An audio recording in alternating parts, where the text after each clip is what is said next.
I'm going to try to hang on till 8 for you. Okay.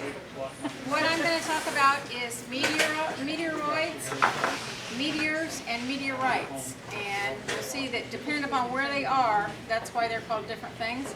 We're going to concentrate mostly on meteorites, which is stones that actually hit the earth. And then tektites, which are when the meteorite makes an impact, the soil around it gets thrown up into the atmosphere, and when it comes back down, it's molten, and it makes these little balls, which are tektites. So they're kind of interesting. Yeah, they're cool. Okay, what's the difference between meteor, meteoroid, and a meteorite? Well, they're all related to the flashes of light called shooting stars, which are seen in the sky at night sometimes. And like I said, we call it by different things depending upon where it is. And the meteoroids are actually objects that are in space, and those could be from the dust, the tail of a comet. It could be from when we go through some kind of space debris. You know, that's what makes meteor showers sometimes. So it's all just pieces of other larger bodies that have been broken or blasted off. And some of them can be rocky, like the stony meteorites. Some can be metallic, like the nickel-iron meteorites, and some can be a combination of the two. So they're all different kinds, and most of them come from the asteroid belt, and they've been disturbed by gravitational, try that word, influences from the planets, where basically they just get displaced. And then a lot of them will come into the Earth's orbit. You know, when they go by, they get trapped in the Earth's orbit, and eventually their orbit decays, and they come down to Earth.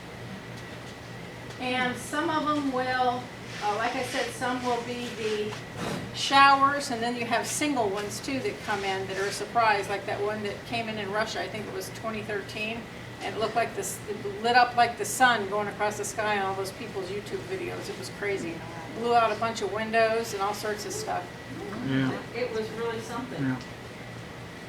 Now meteors are what they're called once they enter the Earth's atmosphere, or that of another planet like Mars.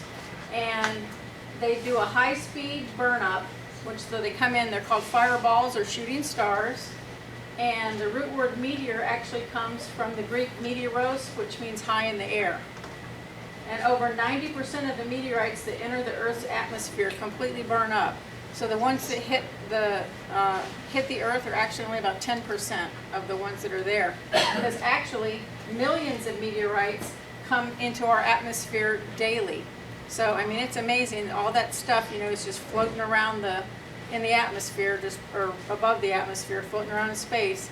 And our gravitational pull just waiting to be, you know, plunged to Earth. Now, most of them, though, are like the size of a grain of sand. So it's no big deal. They just come in and burn up. So it's the bigger ones that we can find. Now a meteorite is what happens when a meteoroid or a meteor survives the trip through our atmosphere and hits the Earth. Now it can make an impact crater. It can be a solid piece of debris from an object such as a comet, an asteroid, and they all originate in outer space, and then they survive the passage through the atmosphere to either reach our planet, Earth, or Mars, or the Moon, or something like that, a planet. As they come through Earth's atmosphere, the heat generated ablates, it's called an ablation, or it melts off the sides, because usually they either tumble when they're coming through the atmosphere, so it's a tumbling thing, or they orient, and I'll show you one that's oriented over there. And when they orient, they just have one, they're coming in and they're stable. So the front end will form a nose cone or a shield, and then the back end will trail vapors, but then also pieces just melt off the sides. So when your meteor hits, that's part of the meteor, that's your main part of the meteor, but you also can have little pieces of it everywhere too. So it's kind of interesting. I'll show you that one. They're all heavy. Oh my God. That's the That big came though. down? This one's from Northwest Africa, and you can see how big it is, and see how the front's kind of rolled over here. And this one would have come in like this, and you can see on the back it's perfectly flat. Oh. Do you So know it's the kinda speed weird. they are coming in at? Well, I know the Earth rotates at 66,000 miles an hour, and I know to get out of the sun's gravitational pull, it's 96,000 miles per hour, so I'm not sure what speed they come in at. They're coming in fast. But it's coming in pretty fast. So how big of a crater would that one be? I don't know, but that's so big. I mean, that one, there was that one in Arizona that was a huge one, but it's now a national park that where the meteor hit, and there's a huge meteor crater. It was so big, they didn't know what it was for a long time. They grazed cows in it and all that kind of stuff. Then they figured out it was a meteor crater and made it into a national park. But it's kind of interesting. It's very cool. Yeah.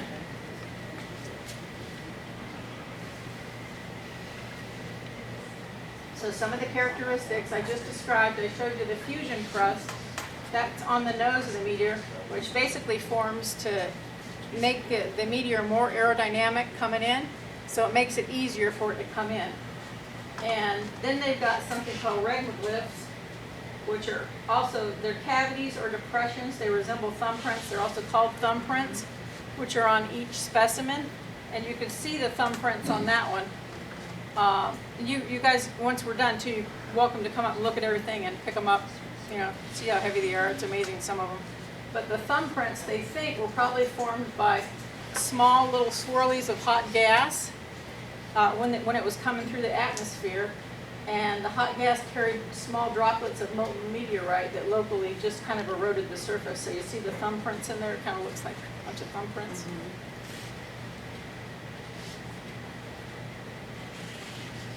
And there's 3 types of meteorite, 3 major types. Almost all of them contain extraterrestrial nickel or iron. And the iron ones contain iron and nickel, and they most commonly will react to magnetics. Although the scientists will tell you, don't put magnets on them to try and figure out whether you got a meteorite or not, because you screw up the magnetic field in the meteorite, so if they want to study them, that messes everything up. Oh. So yeah, they say don't try and test them with a magnet. Now the stony ones, they're stony, just stone ones, they just look like rocks to me. And if they contain little grain-like inclusions, and you can see that on some of the ones I have over here, they're called chondrules, and then they're called chondrites. So stony meteorites a lot of times are referred to as chondrites if they have those little inclusions. If they don't have them, they're achondrites, which means they don't have them. There's also a mixture of the two, a stony iron meteorite, and those are a combination of the nickel, iron, and stone. And they can also react to magnets, we tell you not to do it. And the stony iron meteorites, or siderolites, are meteors that consist of nearly equal parts of meteoric iron and silicates. And they're also divided into mesodurites and palisades. Now I have a palisade over here, which is a matrix of the meteoric iron with embedded silicates. Now most of those silicates are iron, are olivine, which is, other things that we make out of, we can make jewelry out of them and all sorts of stuff. We also, some of them have peridot in them. So that's kind of interesting too, that the meteorite has peridot in it. Now the palisades are interesting because of those inclusions, and you can see there the light coming through. Wow. And you can see the inclusions. I like that. And they account for only 0.3% of all meteorites, and they're scarce. But in 2016, there was 2 brothers in Africa that were out looking for their camels. And they came on a bunch of these rocks, and they weren't sure what they were, but they kind of suspected they were meteorites. So these guys took the things home and started stacking them in their yard. And then some guy came in like 2017, saw what they were, and started paying for them. I mean, these guys don't have to herd camels anymore, that's for sure. No. And they've found so far in that one area, and that was in Seriko in Kenya, and they found 2.8 tons of those things so far. Wow. And there was an elderly gentleman who was one of their elders in the village that said when he was a child that he and his brothers used to play on those rocks. They didn't know what they were. Kind of interesting. So Leslie, do you know that material that looks goldish there, or? Uh-huh. That's the olivine. If it's yellow, it's olivine, and if it's green, it's peridot. And when you come up later, if you look, I've got one of those pieces of that over there, and you can shine the light and hold it over it, and you can actually see the light coming through the olivine. It's kind of interesting.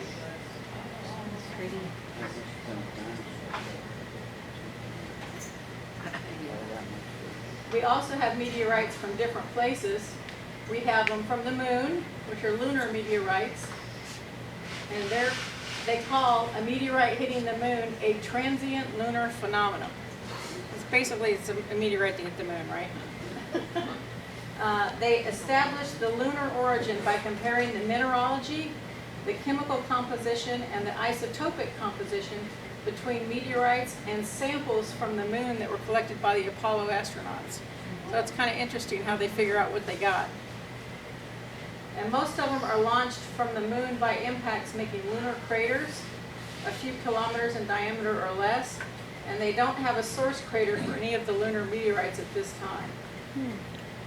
And they have cosmic ray exposure history is established with noble gas measurements, has shown that all lunar meteorites were ejected from the moon in the past 20 million years. And most left the moon in the past 100,000 years. So after they left the moon, they basically go into orbit around Earth and eventually get pulled in by the Earth's gravity. So that's how we find those. Now the cool thing too is Martian meteorites. And that's the rocks that formed on Mars and was ejected from the planet by another impact event. Then it comes across interplanetary space before getting stuck in our orbit like everything else does, and eventually degrading the orbit and falling to Earth. And as of September 2020, 277 meteorites have been classified as Martian, which is less than 0.5% of the 72,000 meteorites that have been classified. So they're pretty rare. And there's 3 major groups, and all of them seem to be stony. They don't seem to be iron for some reason. I don't know why. But they have 3 different types. They're the Shergottis, the Hyphalites, and the Chasignites. And they're all known as SNC meteorites. And the names basically come from the location where the first meteor of their type was discovered. So they have several other Martian meteorites that have been found that are called ungrouped. And they're interpreted same way they did the moon ones, by the elemental and isotopic compositions and the atmospheric gases on Mars, and they measured those via the spacecraft, surface landers, and rovers. So that's how they figure out whether it's a Martian meteorite or not.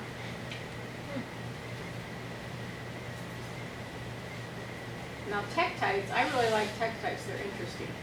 These things are the soil thrown up into the air when the meteorite hits.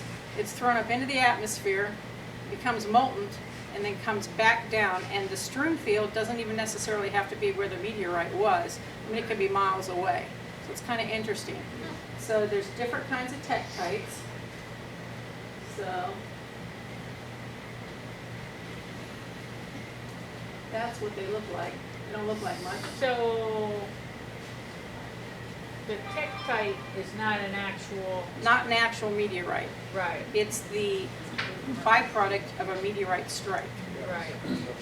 Sand, dirt, or whatever it hit. Basically Whatever melts the rock. whatever the dirt composition was in the area where the meteorite hit, that's what's thrown up and becomes molten. Yeah. Oh, okay, so it does become a Goes stone. into space. Yeah, it goes into space and becomes molten. I got a handful of those over here. It's almost like sand doesn't become Yeah, glass. it is. Glass. There's a whole bowl full of them over here. You guys can come see them. And then I've got one that's broken open. It almost looks like obsidian. So how, if you found that, how would you have to determine whether or not it was a meteor or a tektite or a rock. obsidian? Yeah. Oh, well, I don't think obsidian is usually in kind of around like this. You know, it's more of a nodule kind of thing. Or glass. Unless they're cropped, and you can see the little pits on the outsides. Okay. You know, the texture. Yeah. And you don't usually see that in obsidian, huh? Can you see through those? They're not No, like no, these aren't. You see through. No, No. you can't see through. That's just. This is just. It's not. It's opaque. It's not. You can't see through. Okay. That would be the difference. Yes. And then another kind is called moldavites, which I just love moldavites. They're the green ones. Oh, that in this package here, Walter? Yes. Yeah, okay, I Yes. recognize that. Now those are green impact glass that was created when a meteorite hit in the Czech Republic. So whatever was in the soil that was maybe chromium, I don't know what it was, it would have made them green. They're green. And there's some of them that they've also found in Germany and in Austria, and they're about 15 million years old. Now, they're not meteorites either, right? No, these are still tektites. It's a type of tektite, but it's called a moldavite. Yeah. Can you guys see how green they are?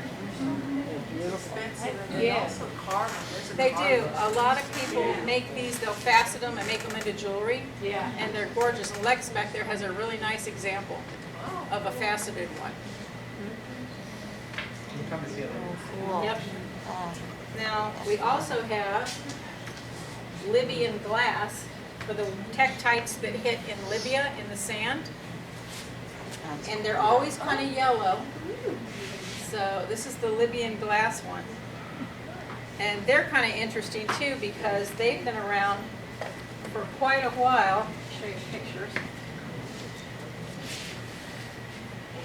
Here's the moldavites. See the, Wow, look at that. and see that when it's cut, they're really pretty.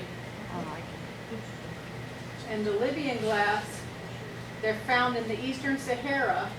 And the cool thing about them is they used to nap some of them into tools. That's what the middle one is. That's a piece of Libyan glass.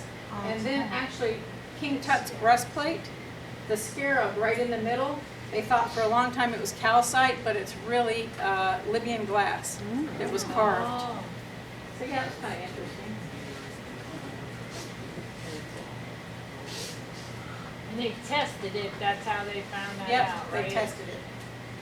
So like if a person was going to be in the market for collecting meteorites and is there like certain companies that Yes. better to buy from and safer? Well, I you mean, want to make sure if you're going to buy them, first off, Libyan glass, do not buy anything from China or India, it's fake. You know, you're going to want to buy from a reputable dealer who's going to give you a certificate of authenticity. And then a little bit later, I've got some organizations that if you find a meteorite or you think you have a meteorite, you can send it in to them for $30 and they'll analyze it for you and then tell you what you got. Ah. So that's kind of cool. That's not too bad. Yeah. Is that overseas or is No, that no, it's in the U.S. where at? It's either, I want to say Pennsylvania or New York, I don't remember. Okay, and the meteor showers, now they're a result between, an interaction between a planet like Earth and a stream of debris from a comet or another source. And that's what they look like if you, that's a picture of a meteor shower where somebody's put extended exposure times on it so they could say several of them. They've got, the Perseids, I think, are this month. August 12th and 13th are the Perseids. And that's one of the ones that are the best because they have 110 meteorites an hour. And every Perseid meteor is a tiny piece of the comet, the Swift-Tuttle comet, which swings by the sun every 135 years. So that's kind of cool. So on the 12th or 13th, you want to go out. I usually go out usually about 2 in the morning because you want to get there like a little bit before dawn.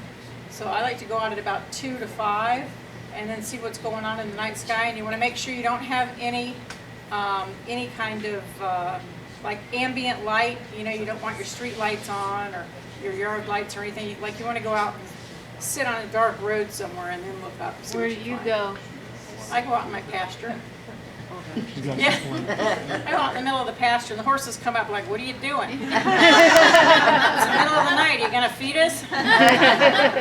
Did you bring some? That's it. That's it. They all say, who's got cookies? Somebody's got to have cookies. Yep. So that's the Perseids. Now the next one after that's the Orionids, and those are October 21st to the 22nd, and those are actually from the Halley Comet that you get to see those. In November are the Leonids, and that's the Temple-Tuttle comet, and that's the 17th and 18th of November.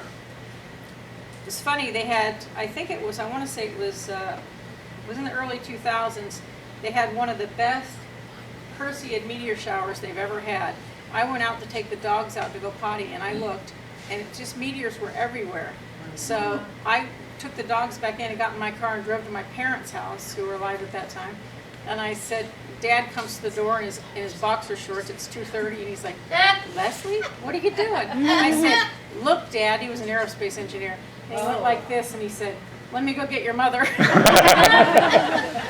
So we all laid in the back of my pickup truck on a blanket and just watched the whole meteor shower. And about the time it was about 6 in the morning, we all went to IHOP. We were the only ones there. It was great. That was a lot of fun. It is. Wow. But the neat thing was we got to see a fireball go over us. So that was kind of cool. That's when you actually see the incandescent red. It's so close to you.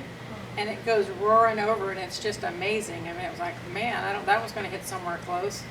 But we never did find out where. So here's what I was talking about with the Global Meteorite Association. They're a nonprofit that basically embraces professional and amateur meteorite hunters. And the neat thing is they offer a listing of certification laboratories around the world who can identify and certify your meteorite specimens. There's also an international meteor organization. And then a cool place too is the Center for Meteorite Studies. And they're in Arizona, and they were founded in '61. And they're home to the world's largest university-based meteorite collection. And they do the same thing, where they have tens of thousands of samples. You could take your things in there, and they can help you identify them too. I'd love to go there. That'd be really fun.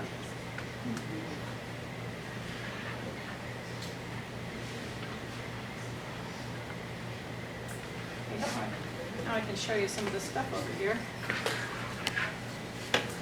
This is the one that went through in February 15th, 2013 in Russia. So there's some of the little pieces of that one that went over. And then some iron nickel meteorites from Chile are these. And these are some of the stony ones, the stony chondrites. And they're from Northwest Africa. Whenever you see, you're going to buy a meteor and it says NWA, that's Northwest Africa, and that's as far as they've got it identified. That's like that big one. It was an NWA, but they didn't know. They knew it was out of the Sahara Desert, but that was it. A lot of the Bedouin tribes that are there will just pick them up as they're, going by on their whatever business they're doing, and then they sell them to people when they get where they're going. Do they know the origins of that one, of those? I did not get them identified Okay. further than Northwest Africa. Okay. This one is one of the lunar meteorites, and it's actually been certified, and it has a write-up on exactly what its composition is and all that kind of stuff. So this one was from the moon. And these guys are from Mars, these little bitty ones. Wow. Real Yep. Martians. Yep, I'm waiting on the certificate of authenticities from these. The guy had sent them in yet, he just doesn't have them back yet. Where did you get that? I mean, eBay? those little tiny little pieces, how's that work? I don't know where he found them. Oh, It was an eBay find for The internet. okay. Now this one is Canyon Diablo from Argentina, and you can see some of the thumbprints in it too. You have to come up and see how heavy this is. It's heavy for a little guy. I know. Yeah. And I think that's, let me get that Palisades. The pretty one. Yeah.